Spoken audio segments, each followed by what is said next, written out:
Plastic मुक्त भारत या व्याख्यानाचा अत्यंत चांगल्या पद्धतीने केलेला आहे. आता मी काय करतो बघा, आज घरी गेल्यानंतर 100% प्लास्टिक घराची पिशवी असेल, डबा असेल किंवा काय असेल मी काढून फेकून म्हणजे इकडे तिकडे फेकणार नाही. माझ्या कचऱ्याच्या डब्यामध्ये तेवढा उद्या गाडी आली तर त्या गाडीमध्ये टाकून देणार आणि माझं घर 100% प्लास्टिक मुक्त करून घेणार. सर्व विद्यार्थ्यांनी सुद्धा आपल्या घरातील आईला सांगायचं की आमच्या गाडीला मोबाईलवर येऊन आज संदेश दिले आहे. काय काय प्लास्टिक मुक्तचा तो सोडो त्याचे दुष्परिणाम मुक्त होता, फायदे कोणते होतात या सगळ्या गोष्टीचं पूर्णपणे मॅडमला मार्गदर्शन केले.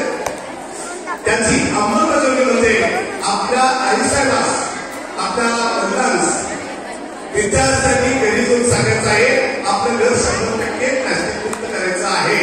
आणि शाळेमध्ये सुद्धा ज्या प्लास्टिकच्या वस्तू आपण तिकडे टाकतो ते आजपासून टाकणार नाही. ते आजपर्यंत प्रतिज्ञा